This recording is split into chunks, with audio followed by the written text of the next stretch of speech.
Okay, hello friends. How are you doing? We are here to discuss artificial intelligence and focus on the term intelligence, not just give you a chronological description of how machines evolved and how the computing power of computers increased. We are intent on discussing how the idea of intelligence evolved and the stalwarts of this AI field contributed to it. Our presentation is titled Mind and the Machine, the AI Perspective. And of course, we want to probe this mind thing as far as the machines are concerned because we generally seem to be quite confident that machines are slowly acquiring a mind that is almost comparable to that of the humans. But is this true? Is this the proper description? Let's see. That is why we are focusing on these things. So let's see how it goes about, and we shall move from slide to slide and try to understand the basic ideas. We start with Alan Matheson Turing. Now, Alan Turing is quite known to people who have, in some point of their life, indulged in studying computers, artificial intelligence, and also, of course, the history of the Second World War. Why I say this is quite well known because Alan Matheson Turing decoded the Enigma machine, which was helping the Nazis uh, carry out Blitzkrieg. As you all know, Blitzkrieg was a German word, and it meant the simultaneous attack of the three wings of the armed forces. One is the army, the navy, and the last, of course, is air force. So when they struck, they needed a coded message, and that coding was done by the Enigma machine. Enigma has now been integrated into the English dictionary, and uh, we often use this. We often call something enigmatic when we don't actually get to the bottom of it or cannot understand how it functions. But uh, we are not interested in studying or discussing literature right now. Alan Matheson Turing, he gave us an idea of intelligence. And his take was this, that intelligence is an emotional concept. It is not a very precise concept that you can define in a very mathematical way. 2 plus 2 is equal to 4. So this 4 can be understood as intelligence. No, not like that. He said in one of his articles that was penned in 1948 and titled Intelligent Machinery, he said that intelligence is an emotional concept. And if two examiners are given the task of examining the intelligence of some entity, uh, let's assume some machines, one might say, okay, I find this intelligent enough, and the other might disagree. He might say, I can easily see the pattern which it is following, and I have discovered the pattern. I don't find any point in calling this machine intelligent. So, be it humans, be it machines, intelligence is a emotional concept. That is what Alan Matheson Turing said. So he had said in this in 1948.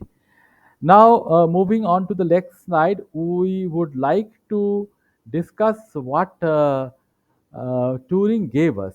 Turing not only decoded the Enigma machine, he also gave us the Turing machine. Now, Turing machine must be thought of as an answer to a very uh, important question. The question was phrased in this manner by Turing himself. Can a machine programmed with a set of instructions perform any computation that a mathematician can do? The answer was, of course, the Turing machine, and it can be thought of a scheme, not a real machine. It's not necessary that it's a real machine built of several parts, having electric inputs, having some voltage, some components which are connected to each other through cables, etc., etc. It's not necessary to think of it in that manner. Of course, the anatomy of a Turing machine is like that.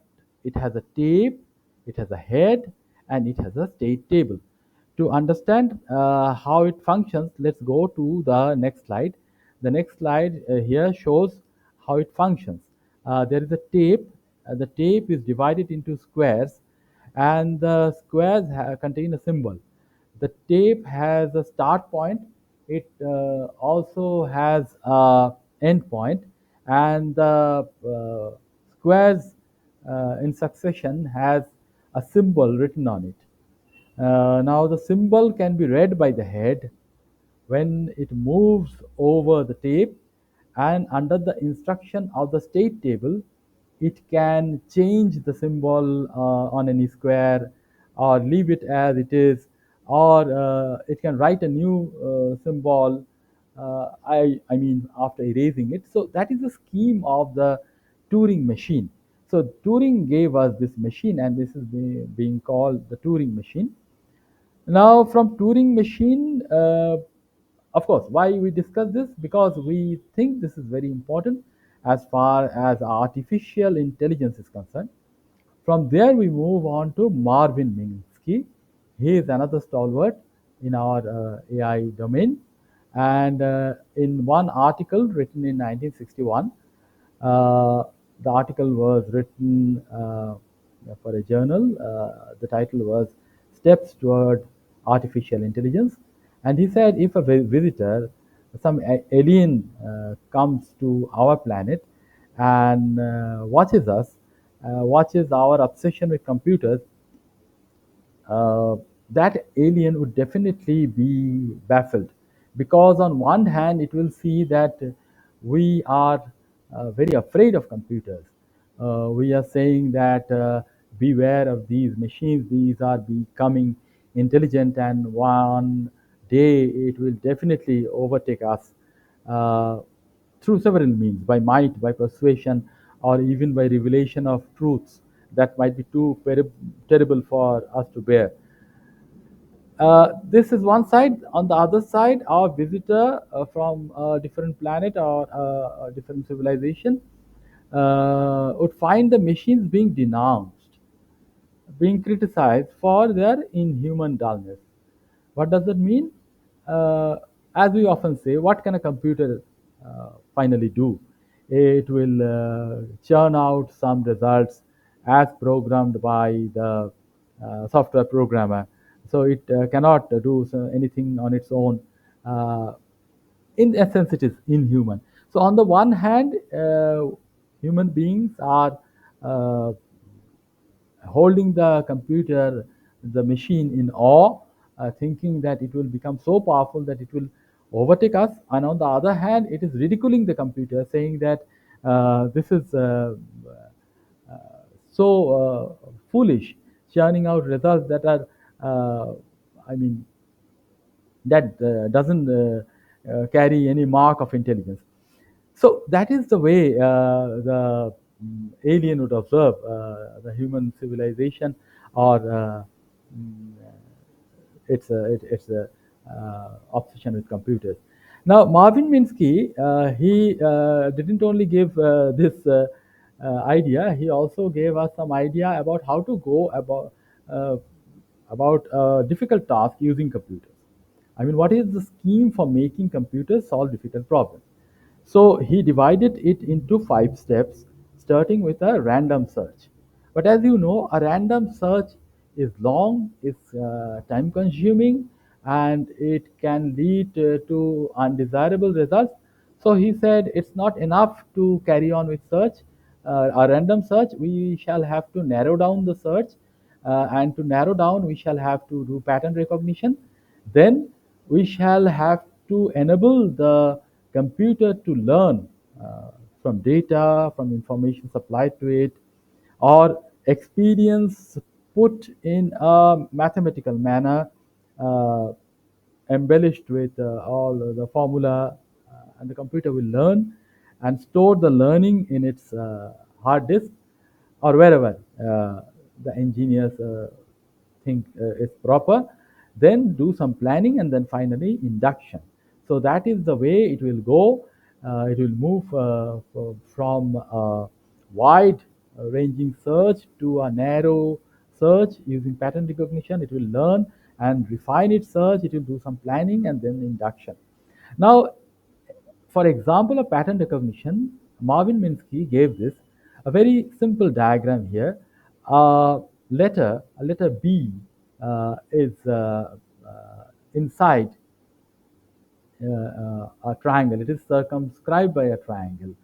Now he gave us this simple yet efficient idea that suppose there is a letter B and something else which also looks like B, but it's not definite that it's B.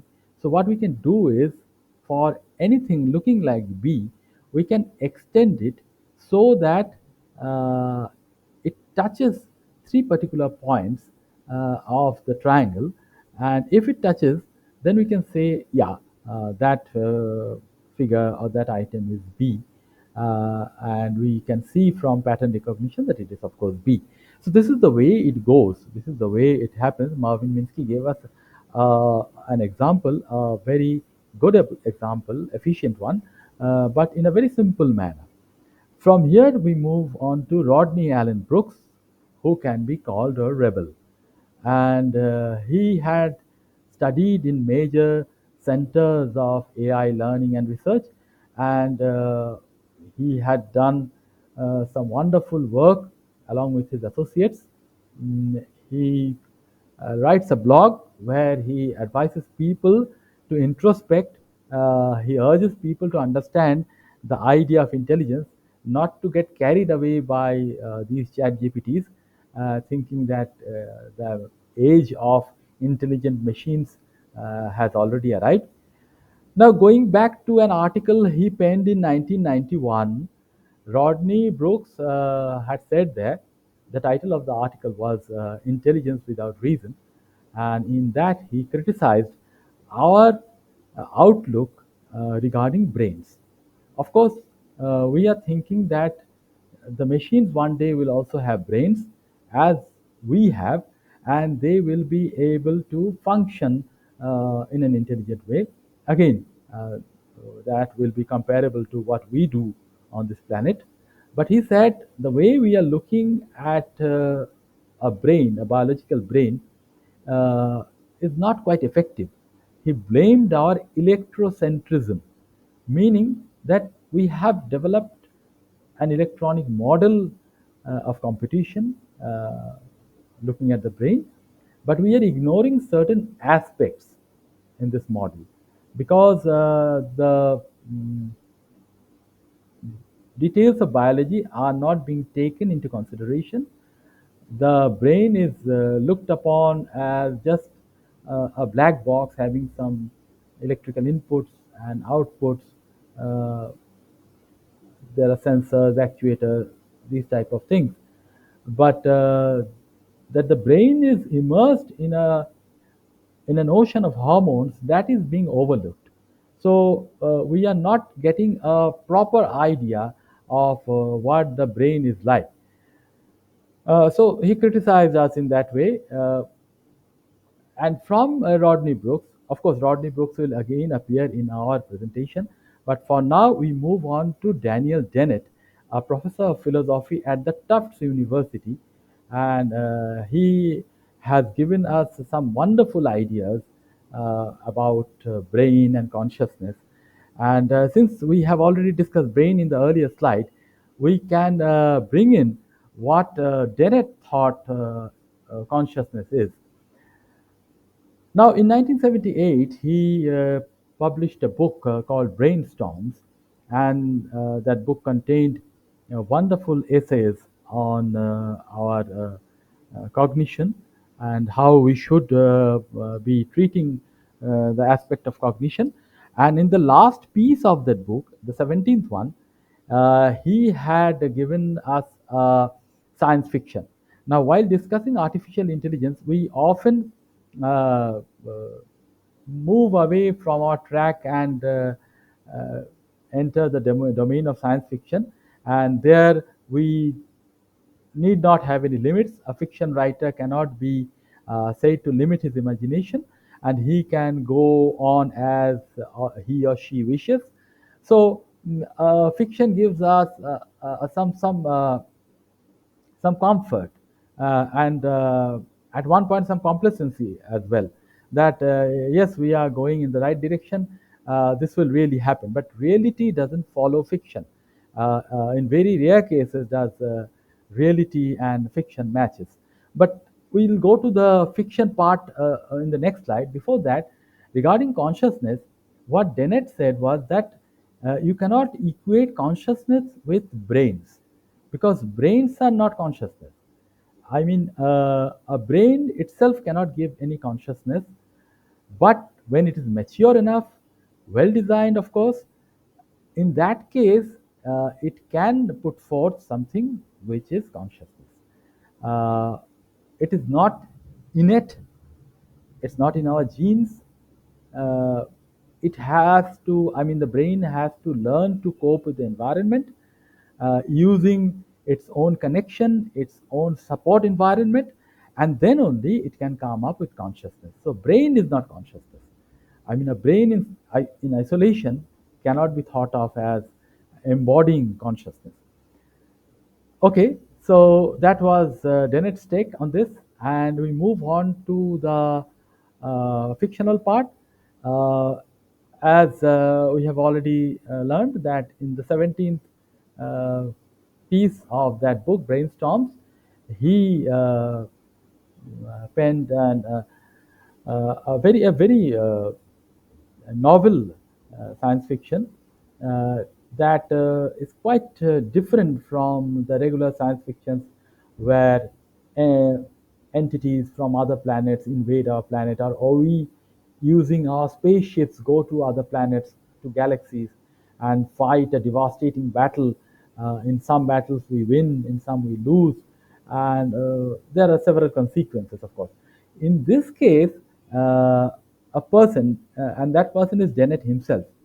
So Dennett speaks in the first person in that fictional piece, and he says that he was contacted by NASA for retrieving a nuclear warhead that had stuck beneath a place called Tulsa in Oklahoma. So how come? Did that happen? Uh, so he says that it's about the future when uh, interplanetary fighting has already started, and NASA has planned to send a missile uh, through the core of the Earth, through a tunnel crossing the core of the Earth to the red planet. So, in order to do that, they had dug a tunnel actually, and they had sent the missile, but the warhead actually stuck somewhere beneath Oklahoma, and that has to be retrieved. But then it asks, why me? Why ask me to retrieve that?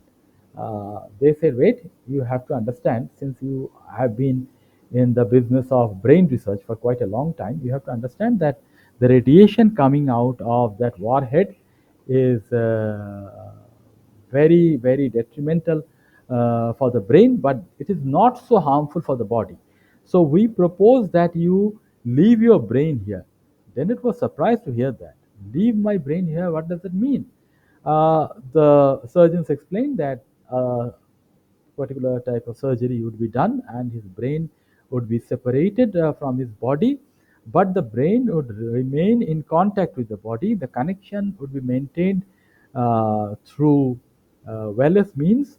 Several inputs would be tucked in side the body, and chips would be inserted, and wireless communication would be done, and wherever the body might go, uh, it would be in contact with the brain. The brain would supply the instructions to move, to plan, to carry out some work. So that is the way it will go. Uh, so the operation was done, the surgery was carried out, and afterwards Dennett could see the brain separated from his body, kept in a vat in fluids that would be supporting the brain. and the brain is fitted with all types of chips, and his own body again has titanium filings and all sorts of implants that will enable the wireless communication. And there, standing outside the glass enclosure that contained his brain, he asked a very vital question. He asked, if that is the brain, that is my biological brain, and this is my body, so where am I? Now, he named his brain Yorick, he named his body Hamlet, and he said, that is Yorick, this is Hamlet, I am Bennett, so where am I? Now, throughout that fiction, he keeps on searching for a reasonable answer to the question. In fact, he goes to Oklahoma, gets under the ground, tries to retrieve the warhead, but the radiation is so high that his body is in danger. His limbs started malfunctioning at one point of time. It completely lost all the senses, and the connection with the brain that is in Houston. The surgery was done in Houston. The connection with the brain was lost, and he became totally unconscious. Of course, the brain is functioning here, but Hamlet, his body, as he had named it, doesn't know where it is, how is it doing. So after many months, he was again uh, brought to Houston. He recovered, meaning his body recovered. And this time again, the scientists asked him whether he wanted to have a look at his brain that is still kept in the vat, that is still functioning. And he went to the vat, and out of curiosity, he switched off his brain. Now, if it is switched off, then he is supposed to slump to the ground, fall to the ground, and lose his consciousness. But that didn't happen. And Dennett was surprised. How is it that I am still conscious? And then the scientists explained that through all these months, what we have done is this: we have trained a computer, given it all the inputs, because before the surgery, Dennett was interviewed exhaustively. His likes and dislikes were recorded, and whatever he does from morning till night was all recorded, and that has been fed to the computer. The computer has also received information from the brain, and the output, which is the most important part, has been matched with that of the output of the biological brain. And when it was found that the biological brain and the computer were at par, then the computer was given a chance, and when the biological brain was switched off, the computer took over. So that is the question. And later on, Dennett started thinking that if at some point of time I have two bodies rather than one, and one spare brain would be fitted to that other body, what will happen? So we don't want to get into those difficult possibilities. Uh, but the question that Dennett asked, using a wonderful piece of science fiction, is of course very important, and that's why this has been brought into discussion.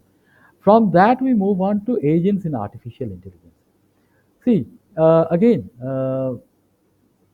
we want artificial intelligence or the AI tools to work for us the way we want them to do.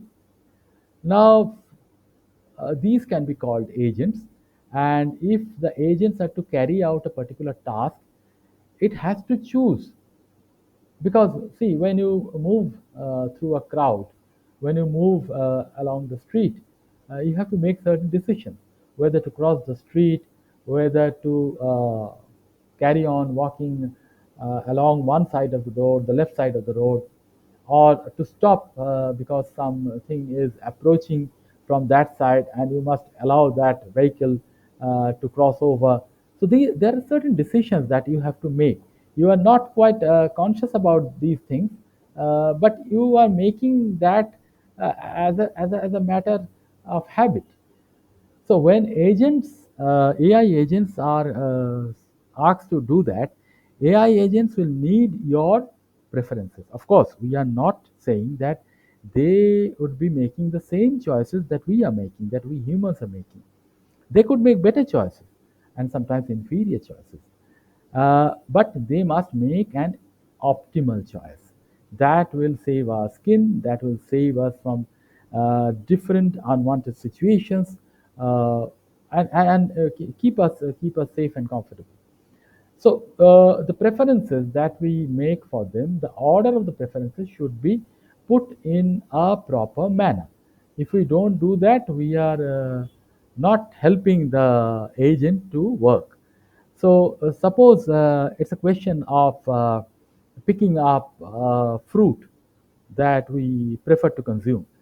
There are three types of fruits. One is oranges, another is pears, and the other is, of course, apples. And the case one says that oranges are preferred to pears, pears are preferred to apples, but I mean, this is fine. So in the preference order, oranges come first, apples come last. So if an agent is asked to carry our most favorite fruit, work according to our choice, it will pick up an orange. No problem. But in case two, if it is written like this, oranges are preferred to pears, pears are preferred to apples, apples are preferred to oranges, then because of the very last sentence, the whole order gets scrambled. The preference table is inconsistent. The agent is confused.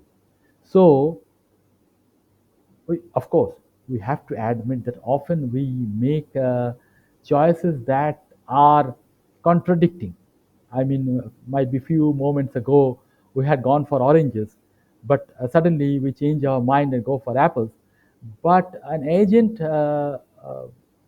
agent, would not find it very easy to follow that trail, and it might get confused. It might stop working, and that is quite logical. So we have to give it the proper preference, and how to give the proper preference. In order to do that, we invented something called utility theory, and utility theory was of course there, but we made best of use of it for artificial intelligence. And what does the utility theory say to us? It says that there is an utility function, and it assigns a real number to each option, with the higher number representing the more preferred option. See, in a society, if you tell others that every option, every preferences should be given a number, the value of the preference should be judged by the number it is attached to it. Many of your friends, many of your neighbors would ridicule you, won't actually take this action very kindly. They might find it obnoxious, and this is quite common. People often think of numbers, arithmetic, as being something very contradictory to our human emotions, our human behavior, human attitude. So they might not be very kind to that. But you have to admit that this is something that you are doing in order to make the machines understand your preferences and carry out their work as per your preferences. So number has been assigned to each option, each of the preferences, and it comes out as a utility function. And if it is for apple, u apple would be greater than oranges. It could be otherwise, it could be u oranges greater than u apples. The utility function would be more for oranges. Now, if we want to plot it graphically, the utility function graph looks like this. We don't want to go into the details, of course, in this presentation. We don't have the scope actually to do that. So this is a simple graphical representation of the utility function, where as we have more income, we consume more goods. And the utility, as we consume more of the same type of goods, the utility of those goods increases, but it increases up to a certain point, then the graph registers a dip, and that's why it is said that it is quasi concave. uh, because there is a law called law of diminishing returns, and we tend to lose attraction for something after repeated use. So, though we have necessity, though we need those things, we don't carry on consuming more and more of these things. So there's a dip in the graph. So it's like this. And if we move on to the following slide, we shall have two very interesting cases of coin tossing. Now, case one says that this is sort of a gamble. If you toss a coin and it comes down as heads up, then you get £4 in return. And if it is tails up, you get £3. So you have to I mean, before the coin goes up, you have to say uh, which side it will be up after it lands on the ground. Uh, Now, for this, what is the probability of getting $4? I mean, it is given in pounds, of course. We will say £4 and £3. I mean, since a coin has two sides only, the probability of uh, having head is half of zero point 0.5, and for tail it is also for half of zero point 0.5. So if we multiply 4 by zero point 0.5 and 3 also by zero point 0.5 and take a sum of these two results, it will come out to be 3.5. So on an average, assuming 50-50 chance of heads and tails, we'll get 3.5. See, this calculation is being done by us, not the coin itself, not the gambler. I mean, the gambling office. It is being done by whoever is indulging in the gamble. And in case two, if it is heads up, you get £6, and if it is tail, then you don't receive any money at all. So, following the same pattern, what will be the probability of getting? I mean, how much money on average you can get? It is £3.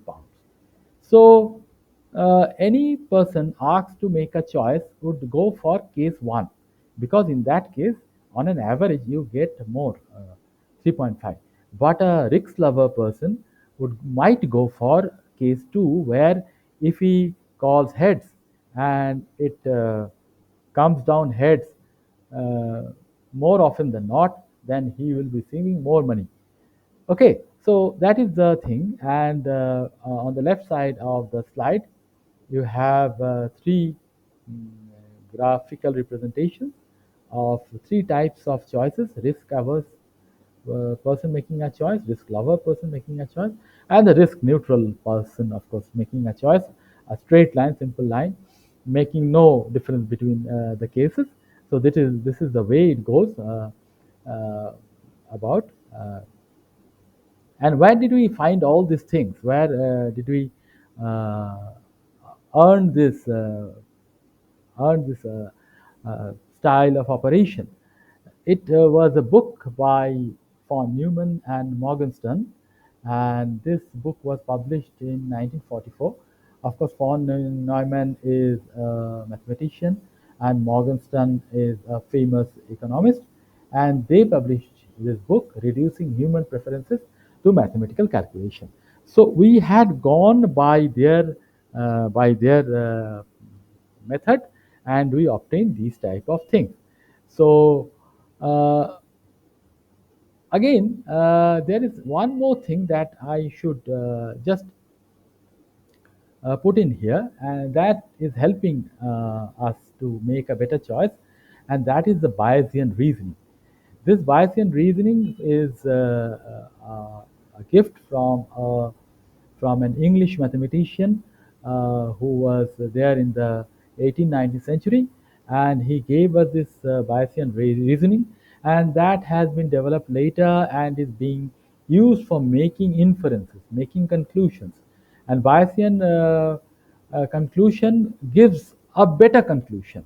I mean, we don't have time for discussing it in details, but this is very important. Bayesian inference is helping the computers to arrive uh, at least at a marginally better conclusion than the previous one, where he arrived just by looking at the data and information supplied to it. So it can make this calculation, Bayesian calculation, and arrive at the inference. Now, this is very important. This is very interesting. We now come to the most interesting part, the second part of the presentation. And this second part gives you a chess playing machine. And this is actually from an article penned by Claude Shannon in Scientific American, and the year was 1950. So we are sometimes going back in time, again coming almost to the recent past, and then again going back so as to understand the trail of development, the trail of the evolving artificial intelligence, the machines, the agents, etc. Now we are here to discuss the chess playing machine. Now in 18th century, as Claude Shannon had told us. And Shannon was a mathematician as well as an electrical engineer. He said that there was a man from Hungary uh, moving from country to country, from place to place with a machine that he called the chess machine. He said that this chess machine can play chess with any human being if that human is lonely, if he doesn't has a partner with whom he can play chess, then this machine can be rented, and it can be very useful as far as the keen chess player is concerned. Now, many persons of that time tried to wonder how this machine is actually working, and there were several articles that were published in regard to this. Even Edgar Allan Poe took an initiative to write an article where he uh, conjectured that this must be a machine with a human being inside.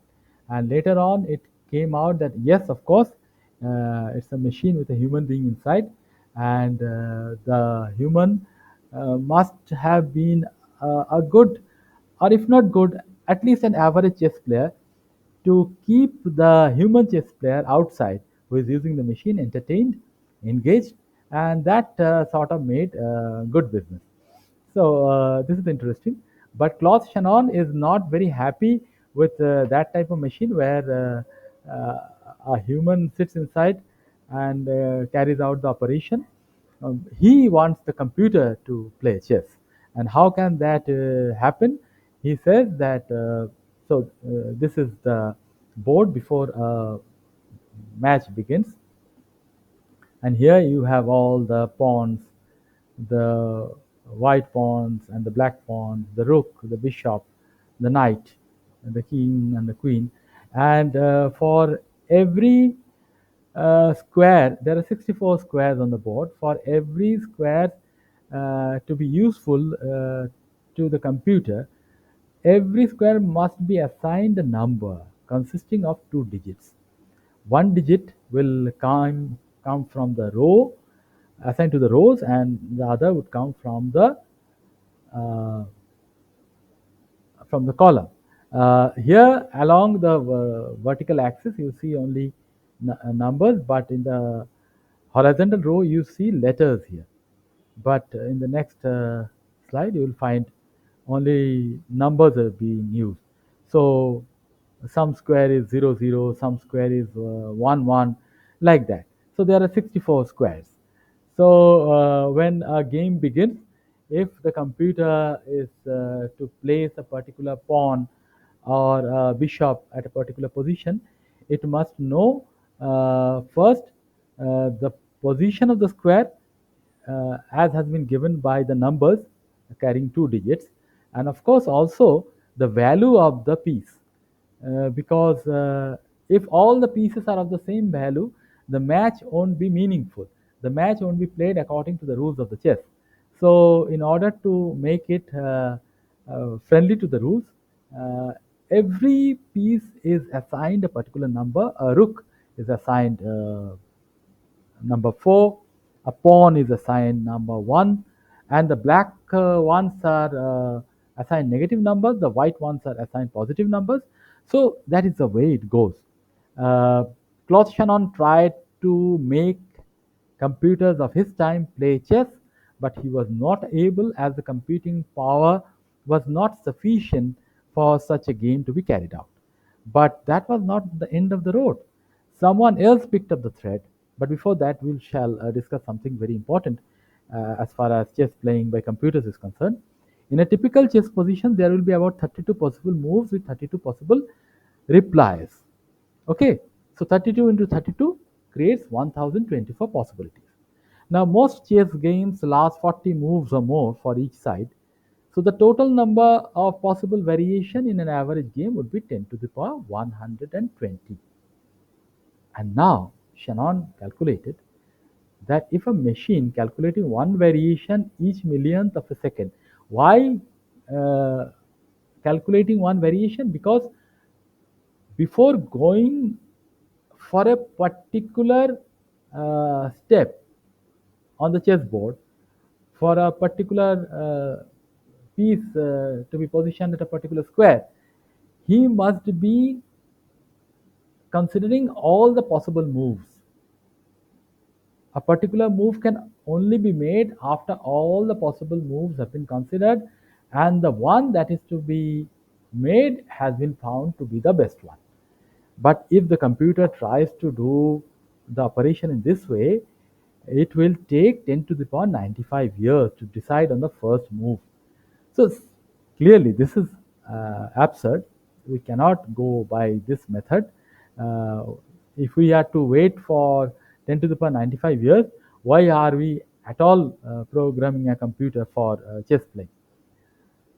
And Shannon said it's not necessarily true that the chess playing machine has to be a perfect one. See, human beings make mistakes and they again choose the right move. They sometimes lose, they sometimes win.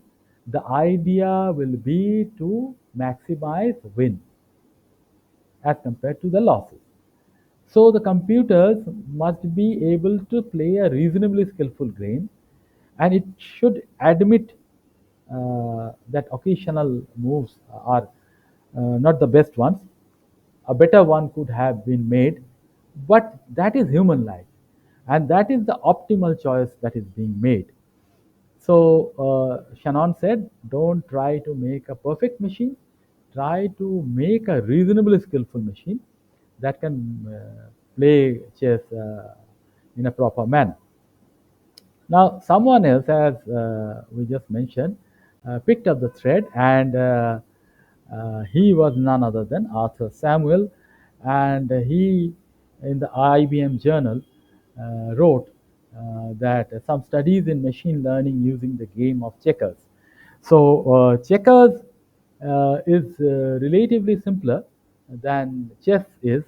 So, he for the very first time used the term machine learning, and he said that machine could be taught to work on past experiences and make a move, at least for the checker game. The checker game, as you must be knowing, that in several countries are also referred to as draught. Now, he said that programming computers to learn from experience would be very uh, the right choice to make, and that would eventually eliminate the need for much of the detailed programming effort. Once the program or the machine starts learning, works on the experiences gathered, then for every move, it won't need a detailed programming. It can act on its own experience, its own learning. So that was Arthur Samuel. Now, much later, so this was in 1959, uh, we leapfrog to the year 1996, almost 4 decades later, when we see Gary Kasparov. the youngest world chess champion, playing Deep Blue, the IBM machine, and in three separate uh, matches, he actually, I mean, if the overall score is taken, then he would be found to have lost to the machine. But of course, he didn't lose every time. He lost some, he won some. But after the third match, he actually wanted a rematch. IBM didn't agree to that. But the very question that Claude Shannon had asked earlier in 1950, that comes back into our discussion, that does a chess playing machine of this type think? So why are we asking this? We are asking this because we want to get to the heart of what intelligence is. And the answer, as Alan Turing had said, others had said, depends on your outlook, depends on how we define thinking. Now, there is no general agreement that this is thinking, this is not. So, from a behavioristic point of view, the machine acts as though it were thinking. So, this can be called a thinking machine if we consider that as a property of external actions, making such moves, making wonderful moves, and champion like Gary Kasparov, sometimes baffled by the moves, uh, quite taken aback by the moves that made him uh, look like a very uh, young and inexperienced player. So he admitted that. So this type of machine can be thought to be thinking if we can change our definition in that way. Of course, machine learning and artificial intelligence is still being discussed, is still being developed. And in the year 1997, American computer scientist Tom Mitchell gave a more defined definition of artificial intelligence. He said a computer program is said to learn from experience E with respect to some task T and some performance measure P. If its performance on T, as measured by P, improves with experience T. See, the whole idea of framing this definition is to measure the performance. You cannot just say the performance was good, the performance was not so good, or it was very disappointing. These doesn't mean anything as far as machines are concerned. Machines want that in quantitative terms through the use of mathematics. So you have to set up a particular benchmark and some performance measure P, and the performance on T, that is the task, uh, improves with the experience E, and the experience comes from learning. Now, the types of AI or the categories of AI that we have created are very well known, but still, for this discussion, we need to bring it back again. The first is, of course, an artificial narrow AI, and this is also called weak AI. And whatever AI we have today are all narrow AI. It hasn't crossed the limit of narrow AI. Even ChatGPT is considered a form of narrow AI because it's limited to a single task of text-based chat. We'll consider that later, what is meant by text-based chat. General AI, one step higher than that, also called strong AI, is still a theoretical concept. AGI can use previous learning skills to accomplish new tasks. And if you put that machine in a different environment, in a different context, and ask it to solve a problem or take a decision, it will be able to do so without human intervention. So that is general AI. And super AI is more sophisticated. Uh, if it at all comes into being, it might surpass the capabilities, the cognitive abilities of human beings. And super AI would think, reason, learn, make judgments, and it will not need any human help. Okay, so we skip one particular slide and move on to this one where we have the Chinese room experiment.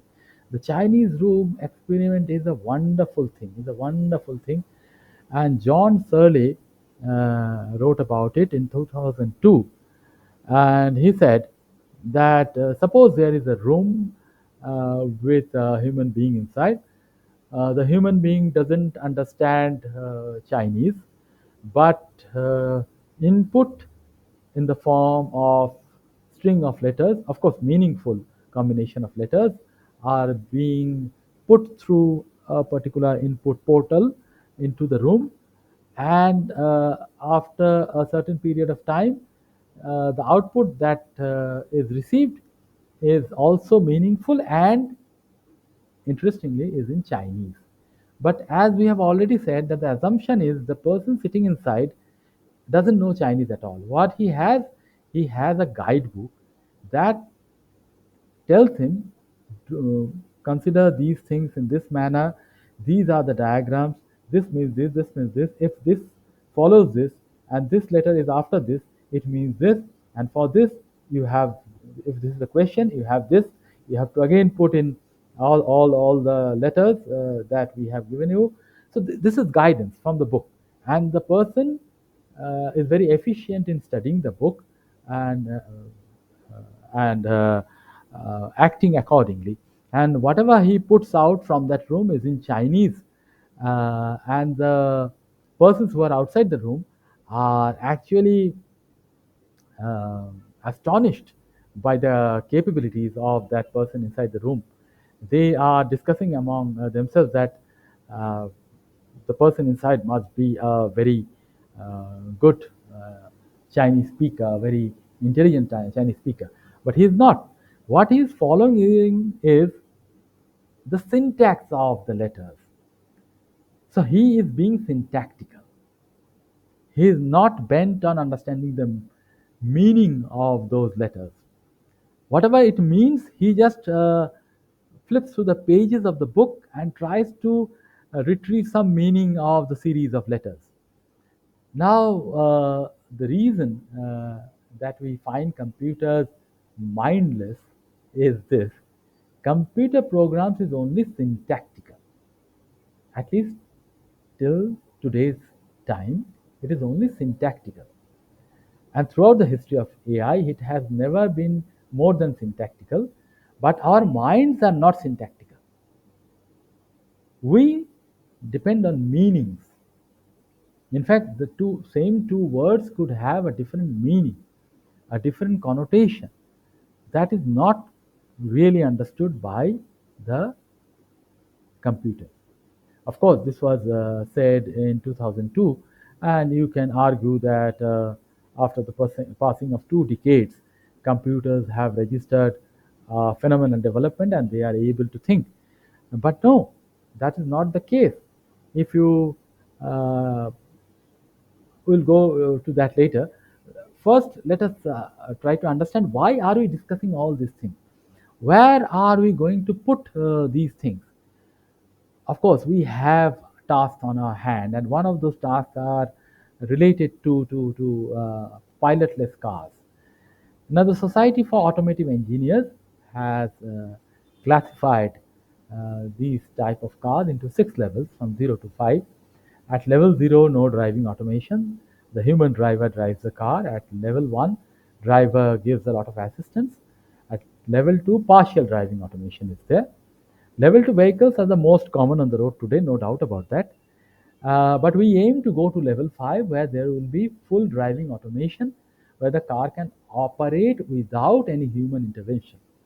So that is our idea. But to reach that level, we need the computers inside the pilot cars to understand how the things outside uh, around it in the environment that it moves through is changing, how the two things might be different, how the color of the blue sky and almost similar blue facade of a moving vehicle is different, how the person crossing the road can take a sharp turn and make driving difficult. So it is required to drive slowly, so you will get more time to veer away from the person and make yourself safe and keep the person safe as well.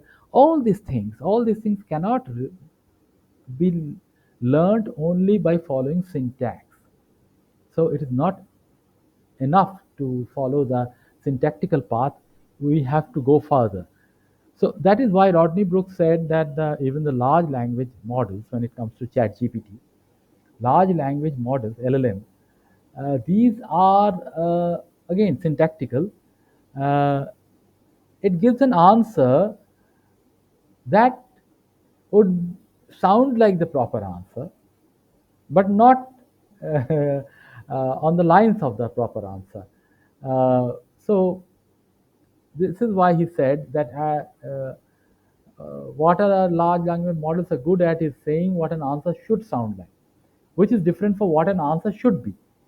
Had it been semantical in nature or semantical in its behavior, it could have given the proper answer. Since it is following syntax, it is not able to do so. One more thing is uh, what else do we need for our computers to become intelligent? And Daniel Dennett, we have discussed Dennett earlier. Daniel Dennett gave us this idea of intentional stance. Uh, and Simon Baron Cohen, in his essay on mind blindness, elaborates on that idea. He says that Dennett meant that the complex system's behavior must be gifted with predicting what something in his immediate neighborhood uh, would act, in what manner it will act. Dennett had called this ability adopting the intentional stance. See, if you can understand a particular grimace, a particular twist of the lips, a particular movement from a particular person, then you might be empowered to plan your future action more efficiently. But if you fail to extract the meaning of such facial expressions or body movements, you might not be on the correct path for making a move. This is not a move on the chessboard. This is a move on the street in real life. So you have to be more cautious. But how can you be cautious unless you know the intentional stance? So you have to adopt the intentional stance. Now, uh, intentionality has degrees. The first, I mean, you can start from order 0 or order 1. I mean, different experts treat it in different way. Order 0, in that case, someone says, I will eat the apple. Now, apple eating is fine, but he doesn't have any belief or any desire about the apple. If he has a desire, he is not knowledgeable about the desire. He simply wants to eat that apple. I will eat the apple. In order 1, she says, I know that I will eat the apple. See, a belief comes in. I know. And in order 2, it is, I know that you know that I will eat the apple. So it is taking into consideration other person's beliefs. So initially, I will eat the apple. It might be a simple desire, but not a very elaborate type of desire. But later on, beliefs and desires are getting connected and forming something that will later become the theory of mind. Orders of intentionality can be described in a different way also. In the first order, Janine believed it was raining. In the second order, Michael wanted Janine to believe it was raining. In the third order, Peter believed Michael wanted Janine to believe it was raining. So this is becoming more and more complex. And most of us actually struggle to go beyond fifth order reasoning, but in fact, we are mostly satisfied with this third order. Chimpanzees, who are apes, who could be called our ancestors, they can possibly handle two orders of intentionality, and humans can handle at best five orders of intentionality.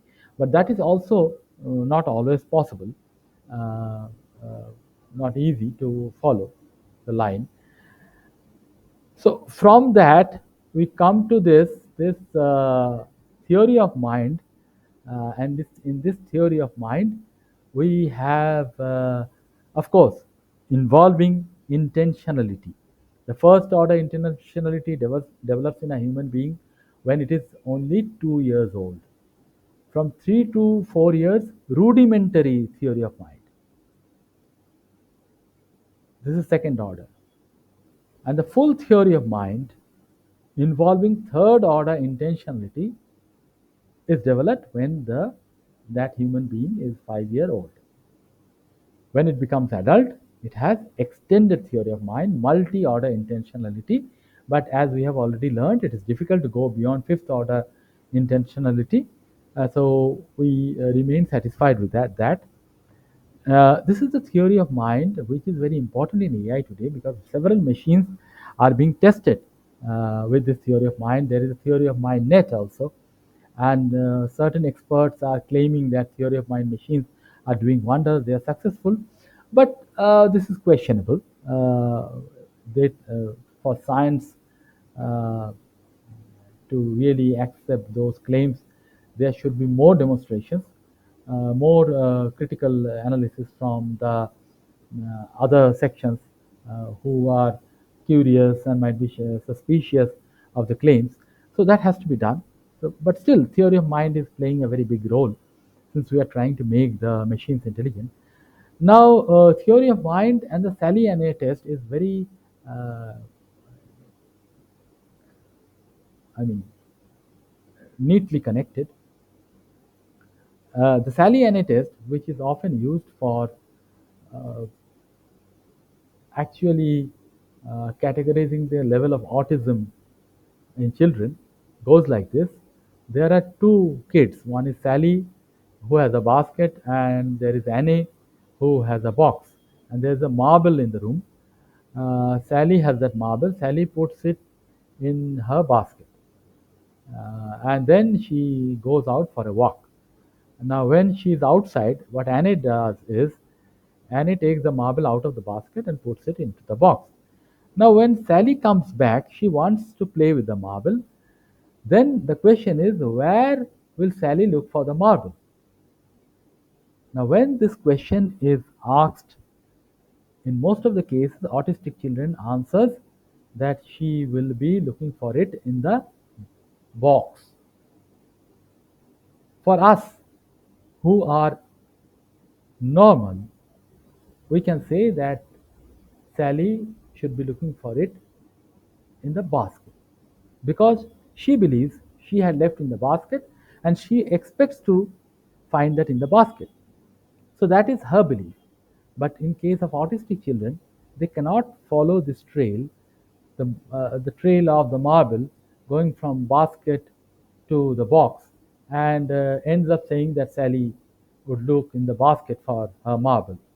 So if the autistic child can be thought of as some entity relatively poorer in terms of intelligence, in terms of comprehension, then a computer can also be equated to an autistic child, since we are considering artificial intelligence.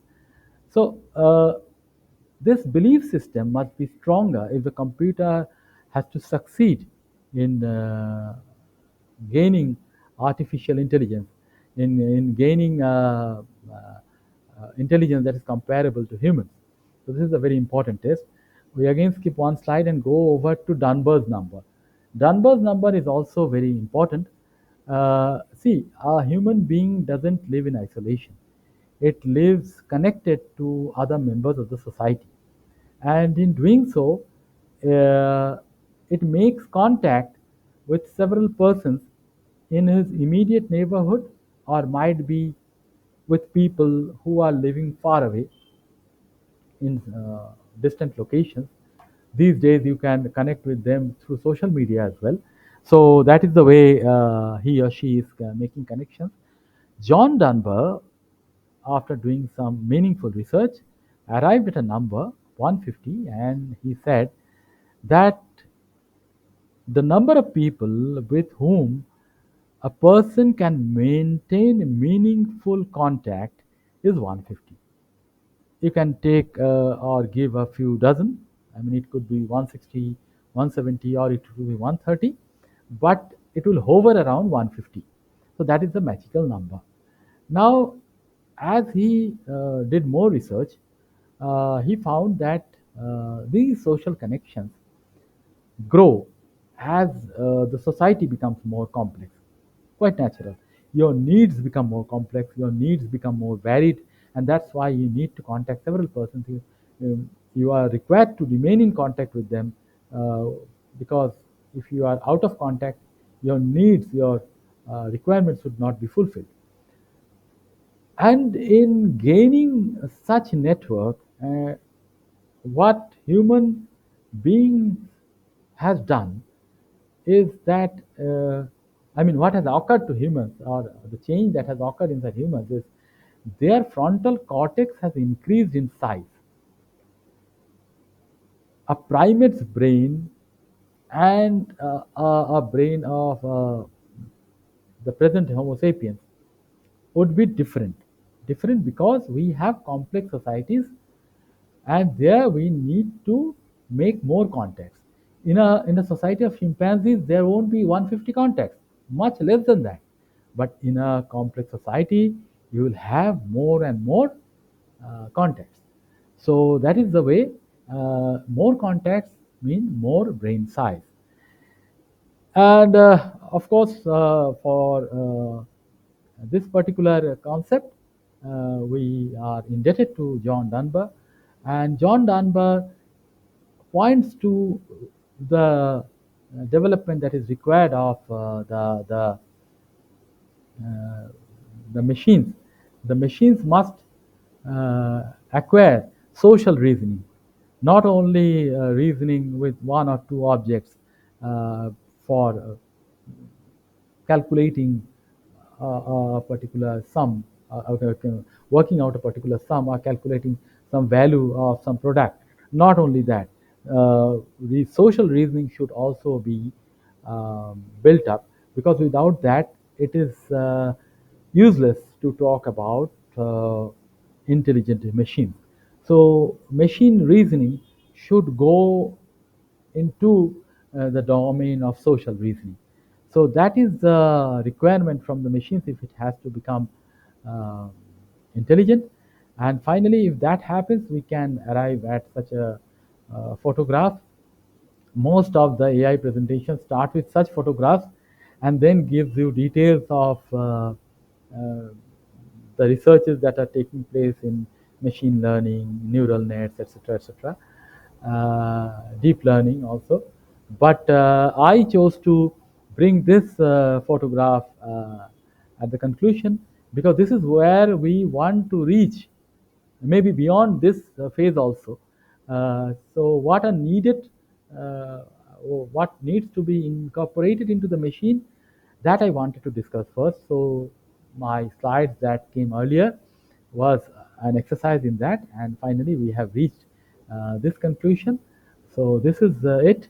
Uh, I wanted to have you entangled in a discussion regarding artificial intelligence, uh, focusing more on the intelligence part, the development of intelligence, how it is coming about, or how it is yet to come about, and what should be done to make it happen. So thank you for your patience. Thank you for the wonderful opportunity that you have given me, and I look forward to more interactions with you. Thank you. Thank you for the time.